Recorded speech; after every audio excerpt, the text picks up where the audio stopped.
जी हाँ, जब हम बाज़ार में ये मिर्च का अचार देखते हैं तो मुँह में पानी आ जाता है और मन में सवाल भी आता है, क्या हम ऐसा अचार बना पाएँगे? क्या हमसे ऐसा अचार बनेगा? तो आंसर है बिल्कुल बनेगा और सालों साल चलने वाला बनेगा। जी हाँ, सोनियाज़ किचन में आपका स्वागत है। तो आज हम देखेंगे कि ये सालों साल चलने वाला टेम्पटिंग सा मिर्च का अचार घर में कैसे बनाते हैं। तो देखिए, इसके लिए हमने यहाँ पर ये मोटी अचार वाली मिर्च ले ली है। तो इनको मैंने धो के अच्छे से सुखा लिया है और कपड़े से पोंछ कर बिल्कुल ड्राई होनी चाहिए ये मिर्च। तो अब हम इनके यहाँ पर ये जो डंठल हैं ये रिमूव कर लेते हैं। तो देखिए, ये ऑप्शनल है अगर आप करना चाहें तो।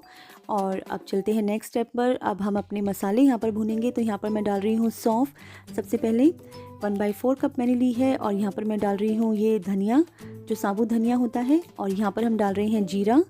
और देखिए, मैंने पतली वाली राई ली है, 1/4 कप ली है मैंने यहाँ पर। और ये मैं डाल रही हूँ अजवाइन और यहाँ पर मैं डाल रही हूँ सरसों के दाने और ये हम डाल रहे हैं मेथी दाना।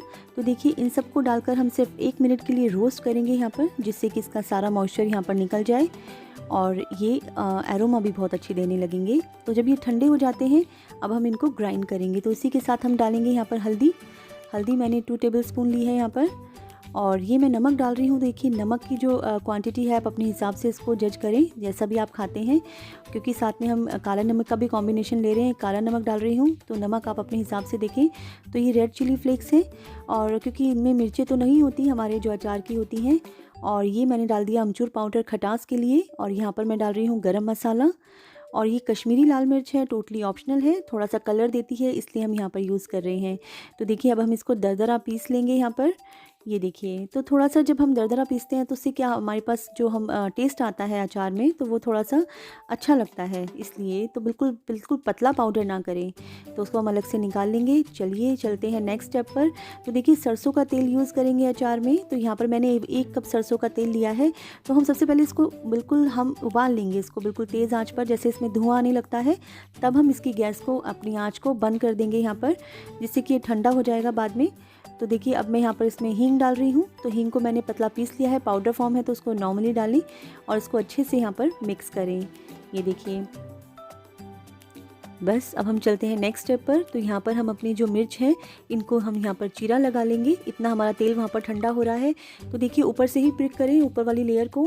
तो देखिए, मैं यहाँ पर इसके सीड्स नहीं निकाल रही हूँ। अगर आपको इसमें कन्वीनियंट नहीं लगता है तो आप इसके सीड्स निकाल सकते हैं, पर मेरा ऐसा मानना है कि सीड्स की वजह से इसकी थोड़ी सी प्रॉपर्टी बनी रहती है, तो जो कि इसको फुलफ़िल करती है। तो that's why I am not removing it. तो देखिए, अब हमारा जो मसाला है, अब हम उसमें तेल मिला लेंगे क्योंकि तेल हमारा ठंडा हो चुका है। तो देखिए, तेल मिलाकर हम इसमें क्या कर रहे हैं कि हम इसका एक पेस्ट बना रहे हैं। तो पेस्ट हम इस तरह से बनाएंगे कि वो ना ज़्यादा लूज़ हो और ना ज़्यादा वो टाइट हो। अगर ज़्यादा लूज़ हो जाता है तो फिर वो मिर्च में से बाहर आ जाएगा। तो हम इस तरह से बनाएंगे।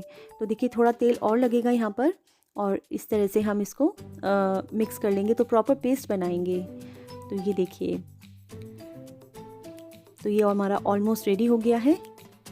चलिए चलते हैं अब अपने फाइनल स्टेप की ओर। तो हम यहाँ पर इसको इस तरह से खोलेंगे और धीरे से हम अपने मसालों को इसमें भरेंगे। तो ये देखिए, तो हर चीज़ सूखी हुई होनी चाहिए। जो भी आप इसमें अचार में यूज़ कर रहे हैं, ये भी इसकी जो प्रॉपर्टी होती है, इसकी वैल्यू होती है और इसकी एज को बढ़ाता है। हर चीज़ हमारे पास सूखी हुई होनी चाहिए। तो ये देखिए, तो बहुत अच्छे से हम इसको यहाँ पर इस तरह से भरेंगे। तो सारी मिर्चों में हम इस तरह से अपना जो मसाला है वो भरेंगे। ये देखिए, बस ये सारे हमारे अचार यहाँ पर तैयार हो गए हैं। तो बस चलते हैं फाइनल स्टेप की ओर। तो देखिए, मैंने यहाँ पर ये ग्लास का बर्तन लिया है, ग्लास का जार लिया है, आप चीनी मिट्टी का भी ले सकते हैं। तो देखिए, जो रिमेनिंग ऑयल है मैं उससे इसको थोड़ा सा ग्रीस करूँगी। बहुत ही इंपॉर्टेंट स्टेप है। तो इसमें क्या होता है कि हमारा जो अचार है उसकी जो प्रॉपर्टी है, उसकी जो एज है वो बढ़ जाती है। तो इस तरीके से हम अपने पॉट को यहाँ पर ग्रीस करें। और देखिए, हमेशा तेल को गर्म करके और फिर ठंडा करें। उससे क्या होता है कि जो हमारा जो सरसों का तेल होता है उसकी जो स्मेल है वो चली जाती है।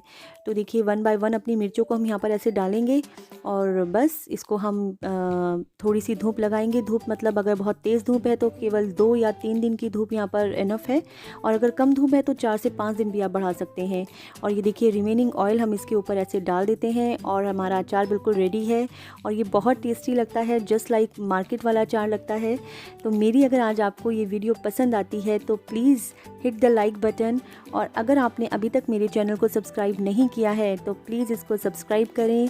और यस, चलते चलते एक बात कि कुछ बातें मीठी थी, कुछ किस्से तीखे, बने फसाने रह गुज़र ज़िंदगी में यूँ बीते, बस एहसास याद हैं उन फसानों के, कुछ बने मीठे तो कुछ लगे तीखे। जी हाँ, इसी बात के साथ फिट रहिए, हेल्दी रहिए और देखते रहिए सोनियाज़ किचन।